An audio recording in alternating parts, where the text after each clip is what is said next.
Good morning, students. How are you? I think you are fine.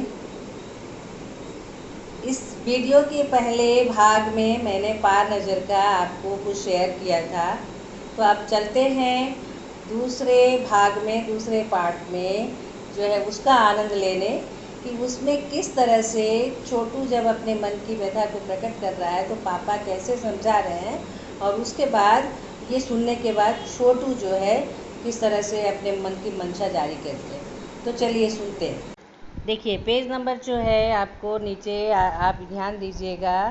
यहाँ पर मैंने यहाँ तक आप लोगों का अध्यापन किया था, उसके बाद से ध्यान दीजिएगा। मैं वहाँ एक ख़ास किस्म का एक स्पेस सूट पहनकर जाता हूँ। इस स्पेस सूट में से मुझे ऑक्सीजन मिलता है। पापा अपने बेटा को समझाते हैं कि देखो वहाँ पर जब मैं जाता हूँ तो अपना जो है पूरा प्रिकॉशन के साथ जाता हूँ। वहाँ एक ख़ास प्रकार का स्पेस सूट पहनता है। स्पेस सूट जैसे मान लीजिए अभी कोरोना के समय में जो है लोग फ़्लाइट में जाते हैं तो क्या पहन कर जाते हैं, तो पीपी किट, और अपनी सुरक्षा के लिए कोई मास्क लगाते हैं, हैंड ग्लोव्स पहनते हैं। तो ऐसे ही वहाँ पर जब ये अपना उसके पापा उसे समझा रहे हैं कि मैं जब वहाँ जाता हूँ तो एक ख़ास किस्म का स्पेस सूट रहता है, वो पहनता हूँ, जिससे कि उससे मुझे ऑक्सीजन भी मिलता है और वो ठंड से भी हमारी सुरक्षा होती है, ठंड से भी इसका बचाव होता है। और ख़ास किस्म की जूतों की वजह से ज़मीन के ऊपर मेरा चलना मुमकिन होता है यानी मेरा चलना संभव होता है। मैं आसानी से चल सकता हूँ। ज़मीन के ऊपर चलने फिरने के लिए हमें एक विशेष प्रकार का प्रशिक्षण दिया जाता है। प्रशिक्षण का अर्थ हो गया ट्रेनिंग। जैसे मान लीजिए अभी आप ऑनलाइन क्लासेस में आप क्या कर रहे हैं कि जो है आप मोबाइल के द्वारा या जो है कंप्यूटर की सहायता, लैपटॉप की सहायता से आप पढ़ाई कर रहे हैं। तो इसमें आपको इससे जुड़ने के लिए आपको क्या किया गया, तो पहले ट्रेनिंग दिया गया कि कैसे आप ऑपरेट करोगे। तो प्रशिक्षण का अर्थ हो गया ट्रेनिंग, एक विशेष तरह की शिक्षा। तो छोटू ये सब बातें सुन रहा था। पापा आगे बताने लगे। पूरी पुरानी घटना बता रहे हैं कि एक समय था जब अपने मंगल ग्रह पर सभी लोग ज़मीन के ऊपर ही रहते थे और किसी तरह के यंत्रों की मदद के और किसी खास किस्म की पोशाक के हमारे पुरखे ज़मीन के ऊपर रहा करते थे। पुरखे मतलब जो है पापा के पापा जो है यानी दादा के दादा भी, उन्हें हम पुरखे बोलते हैं। पुरखा हो गया उसका बहुवचन पुरखे।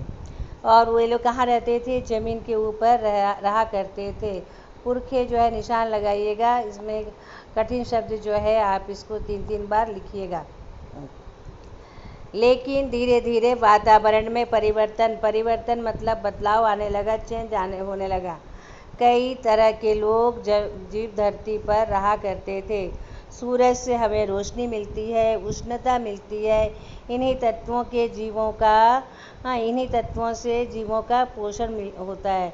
यानी सूरज के प्रकाश से जो रोशनी और इनकी सहायता से सबका जो है पोषण, सबका जो है लालन पालन होता है। सूरज में परिवर्तन होते ही यहाँ का प्राकृतिक संतुलन मतलब जो प्राकृतिक वो बैलेंस जो है बिगड़ गया। प्रकृति के बदले हुए रूप का सामना करने में यहाँ के पशु पक्षी, पेड़ पौधे, अन्य जीव अक्षम साबित हुए। मतलब जो है इसकी वजह से बाकी जितने भी जीव जंतु थे, पेड़ पौधे थे, वह समर्थ नहीं हुए, अक्षम हुए, मतलब किसी भी काम को कर नहीं पा रहे थे। केवल हमारे पूर्वजों ने इस स्थिति का सामना किया और ऐसी परिस्थिति का सामना केवल हमारे पूर्वजों ने ही किया। यह बात जो है पापा अपने बेटा को समझा रहे हैं।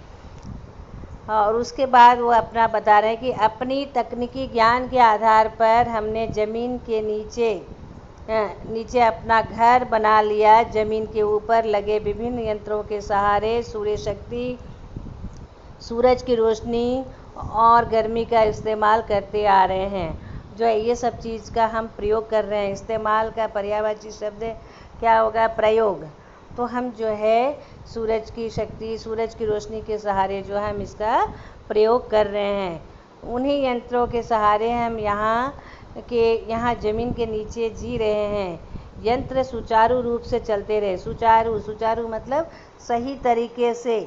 यंत्र जो है सही तरीके से, सुचारू का अर्थ हो गया सही तरीके से। तो यंत्र जो है सुचारू तरीके से चलते रहे और उसके लिए यही बड़ी सतर्कता बरतनी पड़ती है। मुझ जैसे कुछ चुनिंदा लोग, चुनिंदा अर्थात चुने हुए लोग, हाँ, जो मतलब ऐसे सब कोई जो है हर काम को नहीं कर सकते, तो चुनिंदा यानी चुने हुए लोग क्लियर यंत्र का ध्यान रखते हैं। इन सब बातों को सुनने के बाद छोटू के मन में लालसा जगी और वो बड़ा खुश होकर कहता है, बड़ा हो जाऊंगा ना तो मैं भी यही काम करूंगा। और वो बोलता है कि पापा जब मैं बड़ा हो जाऊंगा तो मैं भी यही काम करूंगा। तब छोटू ने इस तरह की मंशा जाहिर की, मतलब वो अपने मन की बात को प्रकट किया। तो इसके बाद उस माँ ने कहा कि बिल्कुल, मगर उसके लिए तुझे खूब पढ़ना होगा, हाँ, और माँ और पापा की बात सुननी होगी, अपने से बड़े की आज्ञा का पालन करना होगा, तभी जा कर के तुम यहाँ अपनी मंजिल को तय कर सकते हो। तो इस वीडियो में मैं यहीं तक रहने देती हूँ, फिर अगली वीडियो आपको शेयर करूँगी। धन्यवाद, बाय बाय।